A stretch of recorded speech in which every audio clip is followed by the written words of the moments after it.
Hi guys and ఇప్పుడు మనం మాట్లాడదాం WWE రాలో ఏం జరిగింది అనేది first judgment day. So judgment day all over the place అని చెప్పుకోవచ్చు. సో మొత్తం ఒక కైండ్ ఆఫ్ బ్యాక్ బోన్ లాగా ఉంది ఈరోజు judgment day faction. So first Liv Morgan and Dominik Mysterio love story గురించి అయితే స్టార్ట్ చేద్దాం. సో ఇంకా అఫీషియల్గా దాని లవ్ అని అయితే చెప్పలేం, బట్ అన్ని సైన్స్ అక్కడికే లీడ్ చేస్తున్నాయి మోస్ట్లీ. సో లివ్ మోర్గన్కి అయితే ఇష్టం ఉన్నట్టుగా తెలుస్తుంది డామినిక్ మిస్టీరియో అంటే. అండ్ అంతేకాకుండా ఎస్పెషల్లీ మనకి ప్యాట్ మెకఫీ వర్ణించిండు కదా, క్లోజ్అప్ షాట్ పెట్టి ఎన్ఎఫ్ఎల్ ఫుట్బాల్ గేమ్ని ఎట్లా అనలైజ్ చేస్తారో అట్లా అనలైజ్ చేసిండు వాళ్ళిద్దరు ఇంటరాక్షన్ లుక్స్ని కావచ్చు.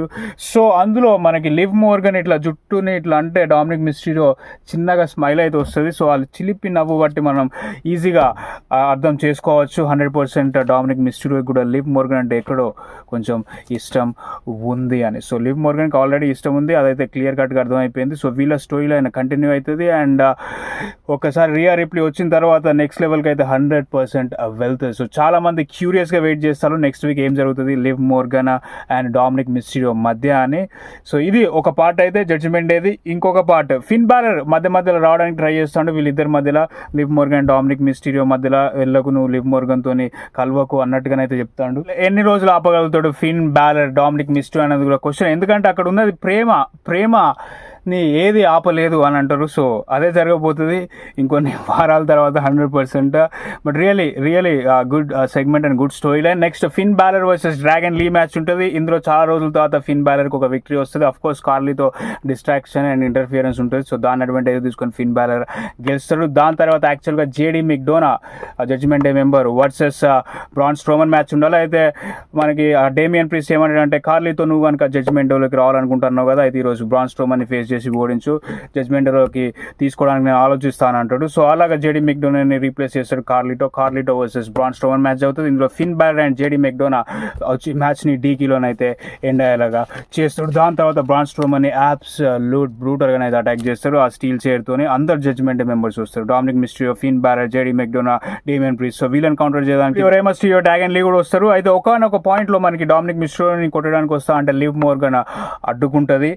సో అది కూడా ఒక మంచి ఇంట్రెస్టింగ్ యాంగిల్ అని చెప్పుకోవచ్చు వాళ్ళిద్దరి స్టోరీ లైన్లో. సో వన్స్ ఒకసారి రియా రిప్లీ వస్తే ఇందాక అన్నట్టు 100% బ్లాక్ బాస్టర్ ఉంటుంది స్టోరీ లైన్ అయితే. సో అసలు మిస్ అవ్వద్దు, ఇదైతే ఫాలో అవ్వండి ఎవ్రీ వీక్ ఏది మిస్ అయినా కానీ.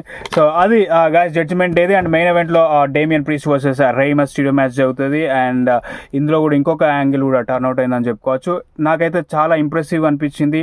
డేమియన్ ప్రీస్ట్ 619కి కిక్అవుట్ అయ్యిండు. సో అది వరల్డ్ ఛాంపియన్ ఒక లక్ష్యం. సో డేమియన్ ప్రీస్ట్ ఎందుకు ఛాంపియన్గా ఉన్నాడంటే అందుకే. సో చాలా తక్కువ మంది కిక్అవుట్ చేస్తారు రే మిస్టీరియో 619కి. సో ఇప్పుడు ఈరోజు డేమియన్ ప్రీస్ట్ కూడా కిక్అవుట్ చేయడం జరిగింది. అండ్ దాని తర్వాత మనకి డ్రూ మ్యాకెంటైర్ వచ్చి మ్యాచ్ని డీకీలో ఎండ్ అయ్యేలాగా చేస్తాడు. దాని తర్వాత మ్యాచ్లో మనకి డ్రూ మ్యాకెంటైర్ వచ్చి డేమియన్ ప్రీస్ట్ని అటాక్ చేస్తాడు. మనకు తెలిసిందే క్లాష్ ఎట్ ద క్యాసిల్లో Damian Priest versus Drew McIntyre for the WWE world heavyweight championship. So Drew McIntyre చాలా వరకు జడ్జ్మెంట్ డే మెంబర్స్ని కౌంటర్ చేస్తాడు.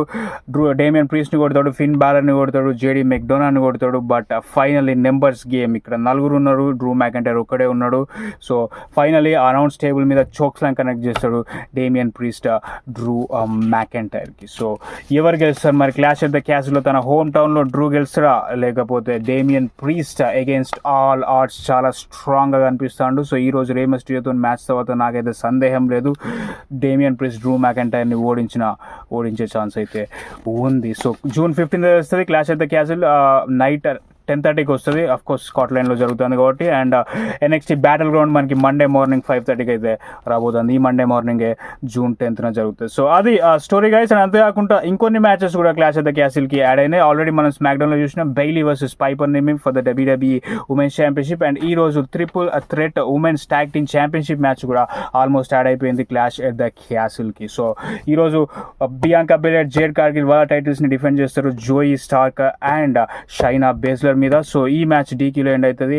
Alba Fyre and Isla Dawn వచ్చి అందరిని అయితే కొట్టడం జరుగుతుంది. Especially Jade Cargill and Bianca Belair మీద ఫోకస్ చేస్తారు వాళ్ళు ఇద్దరు కూడా. సో వాళ్ళిద్దరు ఎందుకు వచ్చిన వాళ్ళకి ఏం పని అంటే next premium live event clash of the castle ఎక్కడ జరుగుతుంది? స్కాట్లాండ్లో జరుగుతుంది కదా. సో స్కాట్లాండ్ ఆ కాంటినెంట్, వీళ్ళు కూడా యూరోప్ నుంచే ఐబాన్ ఐల్ and Alba Fyre and Isla Dawn. So అందువల్ల వాళ్ళు కూడా ఇంటరప్ట్ చేయడం అయితే జరిగింది. సో హోమ్ టౌన్ ఎంతైనా క్రౌడ్ ఫ్యాన్ సపోర్ట్ ఉంటుంది కదా. సో దాన్ని WWE ఇక్కడ క్లియర్గా అడ్వాంటేజ్ తీసుకుంటుందని చెప్పుకోవచ్చు. So 100% Alba Fyre Isla Dawn versus Bianca Jade versus Shayna Baszler and Zoey Stark for the women's tag team championship match. And అంతేకాకుండా ఇంకొక మ్యాచ్ కూడా అఫీషియల్ అయింది, చాడ్ గేబుల్ వర్సెస్ సామీ Jain for the inter continental championship match. So Chad gable excellent story telling. First సామీ జైన్ వచ్చి ఆ confrontation అయితే start చేస్తాడు ప్రోమో, అయితే చాడ్ గేబుల్కి బదులు మ్యాక్సిన్ వస్తుంది. సో మ్యాక్సిన్ వచ్చి చాడ్ గేబుల్ రాడంట, నువ్వు చాడ్ గేబుల్ టైంకి కానీ రెస్పెక్ట్కి కానీ అనర్హుడివి అన్నట్టుగానైతే చెప్తాడు. సో అందువల్ల మ్యాక్సిన్ చెప్తా అంటే నేను మా ముగ్గురిని చాడ్ గేబుల్ చాలా ఎలివేట్ చేసిండు, ఒకవేళ చాడ్ గేబుల్ లేకపోతే తుజావా ఒక నింజా వారియర్ లాగా, లేకపోతే నేను ఒక బార్బీ డాల్ లాగా, లేకపోతే ఓటీస్ అసలు దేనికి పనికి రాకుండా ఉండేవాడు. సో తన వల్లే మేము ఈ స్థాయికి వచ్చినాం అన్నట్టుగా చాడ్ గేబుల్ ఒక లెటర్ రాసి మ్యాక్సిన్ రూపీకి ఇస్తాడు. సో అది మ్యాక్సిన్ రూపీ చదవడం అయితే జరుగుతుంది. సో దాని తర్వాత చాడ్ గేబుల్ వెనకాల నుంచి అయితే వచ్చి సామీ జైన్ని అటాక్ చేస్తాడు. అండ్ అంతేకాకుండా వీళ్ళని సామీ జైన్ కొట్టమని అంటే వీళ్ళు కొట్టరు. సో అందువల్ల చాడ్ గేబుల్ మళ్ళీ ఓటీస్ని ఏదన్నా పనిష్మెంట్ ఇద్దామని ట్రై చేస్తాడు. బట్ ఇక్కడ మ్యాక్సిన్ చాలా ప్రాధాయపడుతుంది, తను నీల్ డౌన్ చేసి కాళ్ళ వేళ్ళ పడి చాడ్ గేబుల్ని ఆపడానికి అయితే ట్రై చేస్తుంది.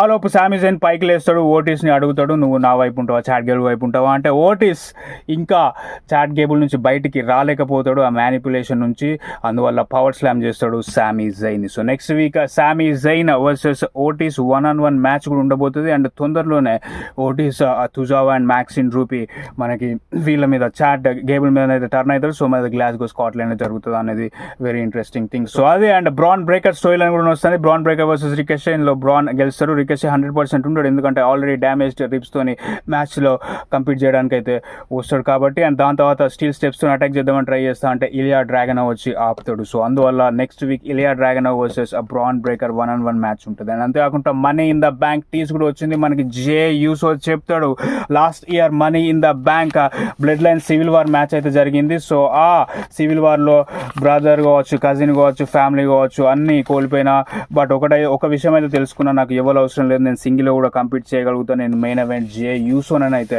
తెలుసుకోవడం జరిగింది అని చెప్తాడు. సో అదే కాన్ఫిడెన్స్తో మనీ ఇన్ ద బ్యాంక్ వెళ్ళి ఈసారి mister money in the bank అయితా అని అయితే జే యూసో చాలా కాన్ఫిడెంట్గా చెప్పడం అయితే జరుగుతుంది. సో మరి ఈ కాన్ఫిడెన్స్ మనకి money in the bank ladder మ్యాచ్లో ఎంతవరకు పనిచేస్తుంది, ఎంతవరకు జే యూసో గెలుస్తాడు. అండ్ ఫ్యాన్ సపోర్ట్ అబ్సల్యూట్లీ సూపర్గా ఉంది జే యూసోకి. అండ్ ఇంకొక ఇంట్రెస్టింగ్ థింగ్ ఏంటంటే మంత్ ఆఫ్ మేలో కోడీ రోడ్స్ని బీట్ చేసిండు జే యూసో మర్చ్ సేల్స్లో. సో స్మాల్ మార్జినే బట్ స్టిల్ బిగ్గర్ థింగ్ అని చెప్పుకోవచ్చు, ఎందుకంటే Cody Rhodes biggest baby face and WWE undisputed champion. So తననే ఈ మంత్లో మర్చ్ సేల్స్లో బీట్ చేసిందంటే జే యూసో ఎంత పాపులారిటీ ఉందో మనం అర్థం చేసుకోవచ్చు. సో మరి గెలిచే ఛాన్సెస్ ఉన్నాయి. అందరం ఎల్ఏ నైట్ అని అయితే ఎక్స్పెక్ట్ చేస్తాను. సో మనది ఎల్ఏ నైటా, జే యూసోనా, లేకపోతే ఫిన్ బ్యాలర్ అని కూడా చాలామంది అంటారు మన ఇన్ ద బ్యాంక్ గెలవడానికి.